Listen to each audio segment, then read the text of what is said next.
आज रात अराउंड 1:30 बजे इंडिया की जानिब से पाकिस्तान की 9 से ज़्यादा साइट्स के ऊपर हमला किया जाता है, जिसके नतीजे में 70 से ज़्यादा लोग मारे जाते हैं और 60 से ज़्यादा जख्मी हो जाते हैं।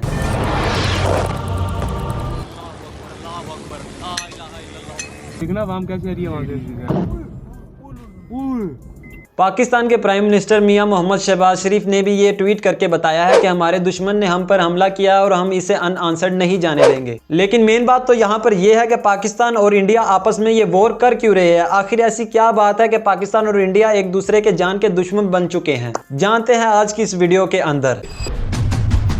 जी अस्सलामुअलैकुम and welcome to a brand new video of Adan Malik. तो गाइज आज हम लोग बात करने वाले हैं कि आखिर पाकिस्तान और इंडिया के दरमियान ये वॉर हो क्यों रही है। तो गाइज दूसरे लोगों की तरह मैं बकवास नहीं करूंगा, सीधा फैक्ट के ऊपर आते हैं और बात करते हैं कि आखिर ये वॉर हो क्यों रही है। तो गाइज रिसेंटली पहलगाम के ऊपर एक हमला हुआ जहां पर 26 से ज्यादा लोग मारे गए। इस चीज का जवाब देते हुए इंडिया ने कल रात 1:30 बजे के अराउंड पाकिस्तान की 9 से ज्यादा साइट्स के ऊपर हमला किया, जिसमें 60 से ज्यादा लोग जख्मी हुए और 70 से ज्यादा लोग मारे गए। यहाँ पर एक सवाल बनता है इंडियन गवर्नमेंट से कि क्या वो 26 लोगों की जान इतनी महंगी थी कि उसके बदले में यहाँ पर 70 लोग मार दिए गए और 60 से ज्यादा को जख्मी कर दिया गया? लेकिन आज हम इसके बारे में बात नहीं करेंगे, हम बात करेंगे कि आखिर ये वॉर हो क्यों रही है और गलती किसकी है। तो गाइस इस वॉर की जो सबसे बड़ी वजह है वो है ब्रेन वॉश। इंडियंस और पाकिस्तान का ब्रेन वॉश किया जा रहा है। जी हाँ गाइस, जैसे हिटलर अपनी कंट्री के लोगों का ब्रेन वॉश करता था अपनी स्पीचेस के थ्रू, ऐसे ही इंडिया के लोगों का ब्रेन वॉश किया जा रहा है उसकी मूवीज के थ्रू। जैसे फाइटर, गदर, बीस्ट और ऐसी अनगिनत मूवीज हैं जिसके अंदर पाकिस्तान को एक विलन के तौर पर रिप्रेजेंट किया जाता है और ये बताया जाता है कि पाकिस्तान हमारा सबसे बड़ा दुश्मन है। पीओके का मतलब है पाकिस्तान ऑक्यूपाइड कश्मीर। तुमने ऑक्यूपाई किया है, मालिक हम हैं। India occupied Pakistan. और सबसे बड़ी बात, इंडियन गवर्नमेंट इन्हें रोकने की बजाय अप्रिशिएट करती है। और तो और गाइज इन मूवीज के अंदर ना सिर्फ पाकिस्तान को एक विलन के तौर पर बताया जाता है, बल्कि ये ही दिखाया जाता है कि जहां पर भी कोई गलत काम होगा, कोई आतंकी हमला होगा या फिर कोई भी धमाका, कोई भी ऐसा काम होगा, उसके पीछे एक मुसलमान का हाथ है या फिर पाकिस्तान का हाथ है। बॉम्ब ब्लास्ट 26/11 और अब पुलवामा। पिछले 50 सालों में किसी सरकार ने उनकी इन हरकतों का मुंह तोड़ जवाब नहीं दिया। उन्हें दिखाना पड़ेगा कि बाप कौन है।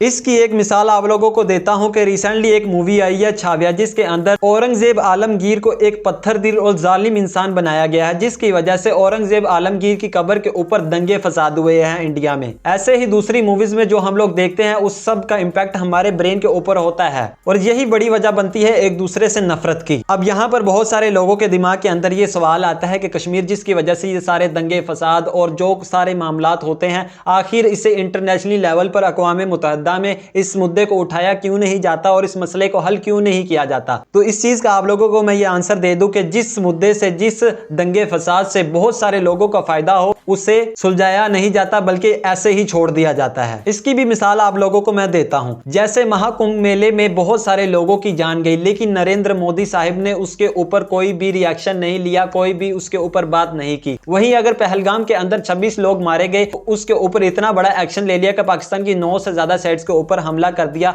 और 70 से ज्यादा लोग मार दिए, 60 से ज्यादा जख्मी कर दिए। यहां पर एक मेरा क्वेश्चन है मोदी साहिब से कि महाकुंभ के अंदर मरने वाले लोगों की जान सस्ती थी उन 26 लोगों से जो कि मुसलमानों के हाथ मारे गए? नहीं गाइज, यहां रोल प्ले किया है मजहब ने, क्योंकि जब भी किसी को कोई अटेंशन या जब भी किसी को कोई सिंपैथी चाहिए होती है तब खेल खेला जाता है मजहब का। अगर इन लोगों ने कोई बात दबानी हो तो ये ऐसी बातों को छोड़कर जिनके ऊपर एक्शन लेना चाहिए, जैसे कि इस पत्रकार का मरना या फिर महाकुंभ के अंदर लोगों का मर जाना या फिर किसी का गाड़ी से दूसरे लोगों को कुचलना।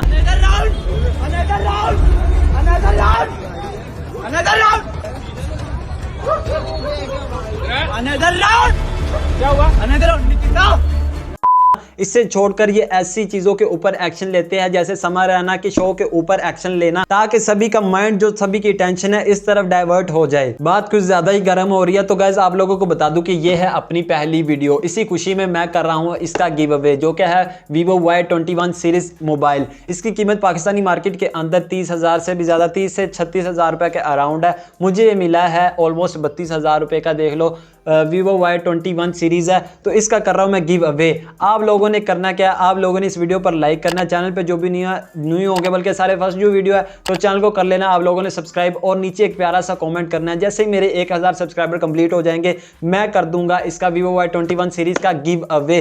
जिसका कमेंट मुझे सबसे ज्यादा अच्छा और प्यारा लगेगा उसका कमेंट उठाएंगे, उसके साथ राब्ता करेंगे और उसको ये डिलीवर कर देंगे। अब आते हैं मुद्दे के ऊपर। तो गाइज मेन बात अपनी ये है कि यहां पर गलती है किसकी, पाकिस्तान की या फिर इंडिया की। तो गाइज आप लोगों को बता दूं यहां पर ना गलती है पाकिस्तान की ना गलती है इंडिया की, यहां पर गलती है हमारी, क्योंकि पांचों उंगलियां एक जैसी नहीं होती। अगर पहलगाम के अंदर चंद मुसलमानों ने मिलकर हिंदुओं को मार दिया तो इसका मतलब ये नहीं कि सारे मुसलमान एक जैसे हैं। याद रहे कि ये आदमी जो उन 26 लोगों के अंदर शुमार है जो कि पहलगाम के अंदर मारे गए थे, एक मुसलमान है। ये क्यों मारा गया? इसलिए नहीं मारा गया क्योंकि ये मुसलमान था, बल्कि इसलिए मारा गया क्योंकि इसने हिंदुओं को बचाने की कोशिश की। और ऐसे बहुत सारे लोग हैं जिन्होंने वहां पर हिंदुओं की मदद की। इस वॉर का, इस लड़ाई का दो लोगों को फायदा हो रहा है। जिसको फायदा हो रहा है वो भी आप लोगों के सामने, और जिसको नुकसान हो रहा है वो है आम आदमी, क्योंकि मारा तो आम आदमी जा रहा है, चाहे वो पहलगाम के अंदर हो चाहे वो पाकिस्तान के अंदर हो। जान जान होती है, चाहे वो उन 26 लोगों की हो या फिर वो उन 70 लोगों की जो कि पाकिस्तान के अंदर मारे गए। लेकिन एक बात यहां पर याद रखें कि इस हमले के नतीजे में पाकिस्तान भी चुप नहीं बैठेगा। पाकिस्तान के प्राइम मिनिस्टर मियां मोहम्मद शहबाज शरीफ ने यह ट्वीट करके बताया कि हमारे दुश्मन ने हमारे ऊपर हमला किया है और हम इसे ऐसे नहीं जाने देंगे, इसका जवाब देंगे। तो गाइस जवाब के अंदर इंडिया के भी लोग मारे जाएंगे। यहां पर इस वीडियो को मैं अख्ताम करूंगा इस रिक्वेस्ट से जो कि मेरी है प्राइम मिनिस्टर ऑफ पाकिस्तान और प्राइम मिनिस्टर ऑफ इंडिया से, मियां मोहम्मद शहबाज शरीफ से और नरेंद्र मोदी साहिब से, कि आप लोगों के जिम्मे एक पूरी कंट्री है, आप जो भी करें सोच समझ के करें। इसी के साथ मुझे दे इजाजत, मिलते हैं एक नई वीडियो के साथ, तब तक के लिए अल्लाह हाफिज।